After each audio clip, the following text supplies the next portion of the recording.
in people's lives, there's only maybe a half dozen, 7, 8 categories that really matter. Most people, they major in minor things. They focus on stuff that doesn't matter. They know more about this celebrity going in and out of rehab than they do about their own personal development.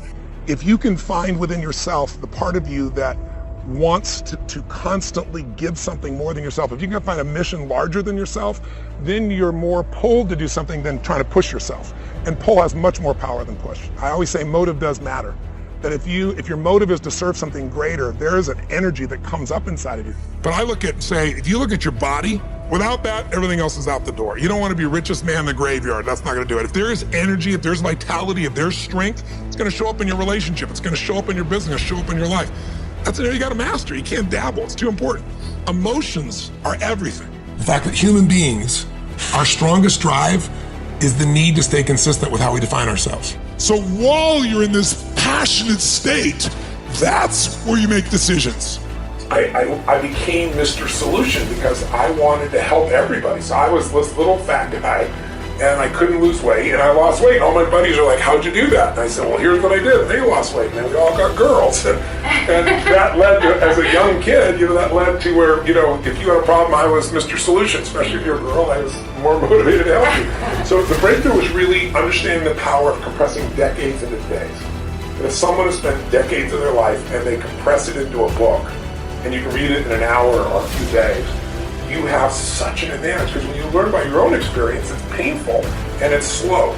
When you learn by other people's experience, everybody knows in the financial world, other people's money is leverage, right? Well, other people's experience is more powerful than other people's money, because you can have the money and lose it. But if you get the experience, you can change it all. So I think that was the beginning for me, and it set me on a lifelong path of hunger. I've never lost my hunger. So if you want to change your life, my friends, you've got to change your physiology and you got to change your focus. But think about it. Lasting change is different than a goal. You don't always get your goals, but you always get your standards.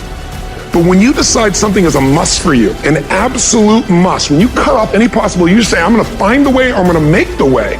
Human beings, when they resolve things, when they make a real resolution inside themselves, which is they raise the standard, they make it a must, they find the way. I'd like to ask you to take a look at any place you've got a limitation and ask yourself, when did I decide to accept that limitation? And you may not even see it as a limitation. You might see it as just that's who I am. But so often in our lives, we've adapted to be a certain way so that we don't fail or so that people will like us or respect us, but it's not necessarily who we are.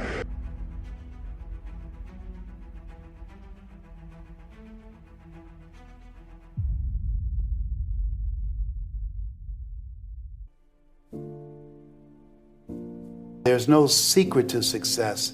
There's a system to success. And no matter what organization you become a part of, the system works if you work it. If you don't work it, it won't work. But it works if you work it. And that's one 4-letter word that most people don't like. They're not willing to work. I have a friend who invited me to her brother's house to help him to get off drugs, to introduce him to a drug program that can help him. And I said, these people can help you, but you've got to be willing to do the work. And after we finished, he asked us to leave. And I'll never forget what she said. As we were going down the steps, she said, Les, I do apologize for wasting your time, but I realized when my brother knew that it would require work for him to get off drugs, that most people won't participate in their own rescue. And there are people who will be presented with an opportunity, who know that they could be laid off at any moment, who know that there's no such thing as job security, who know that them keeping their job has nothing to do with how good they are. And yet and still, they'll go to work and have knots in their stomachs, hoping when they open up an email that they have not been told this is your last day. They'll go to work hoping there's not a security guard standing by their desk with a box and say, empty your things in here and take them to the front door and escort them to the parking lot. They go in there hoping it doesn't happen. Why? because they don't want to do work. It's an aversion to most people's spirit. What I learned from that is, many times you will have angst and worry about things and put yourself in a state, like someone said this morning because their phone went off, they were mortified over a phone. I said, really? You will put yourself in a state when the other person really isn't even thinking about you. So learning that I could specifically determine for myself what the boundaries were for me, what I wanted to do, give my money, give my time, give of my service to who I wanted to give it to when I did, that I get to make that decision. And just because you get 100 requests a week doesn't mean you have to try to fulfill all of that. Just because you have all of these demands on your time and on you doesn't mean that you have to say yes. You get to decide because you're the master of your fate. The captain of your soul, as William Ernest Henley said in Invictus. And understanding that really changed the meaning of my life in that I was no longer driven by what other people wanted me to do, but took charge of my own destiny, making choices based upon what do I feel is the next right move for me. You'll see a lot of times people will say, but I don't know what to do next. I just don't know. I don't know what to do. How do I learn how to do this? Who's going to teach me? I don't have a mentor. I don't have money. I don't have this. Look, today we have access to more resources than we've ever had in our lives. How to do anything. Blogs, vlogs, YouTube. There is so much access to resources that we don't need to act helpless. We act like victims, but it's not my fault. She did it. It's my mom. You don't sound my dad. My sister was this. My brother was this. My ex, my boss, it's not my fault. It's the economy, the market, the place I live, the city, the place I grew up, the school I went to. Everything is somebody else's fault. Effort has to be incisive in the sense it should be focused, calibrated. Simply if you make effort, it's foolish effort, isn't it? Just labor is not going to get you somewhere.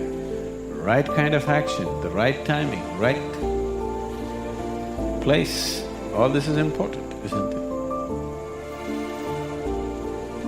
So, for all these things to happen, you need perception and intelligence. So that's all you must do in your life. Constantly looking for ways to enhance your perception and your intelligence. The rest will anyway happen. This is one thing that unfortunately humanity is not doing. They're trying to become capable of something. Do not try to become capable of something. Just enhance your perception and intelligence. When Josh was, he had a 60-hour-a-week job, and he was doing QLA 70 hours a week. That doesn't give much room for sleep, does it? But you'll say, well, he was 17, 18, you don't need sleep when you're 17, 18. You already got a reason why you can't work 130, 40 hours a week, that you need sleep. He cut back to 3 hours a night sleep, the guy you just listened to, and then he couldn't take it. He only lasted a few weeks at 3 hours a night sleep, and so he had to go back to 4 hours. When you know, it's like when you were in lust with that person, you know, you wanted to f*** all night in the toilet, in the car, in the closet. When you figure out that every hour you sleep, you're not making money, you'll never sleep again. Discipline I had to get into was I always pay myself first, even when I had no money. And when I have all these bill collectors calling me, I use them as inspiration. You know what I mean? Really?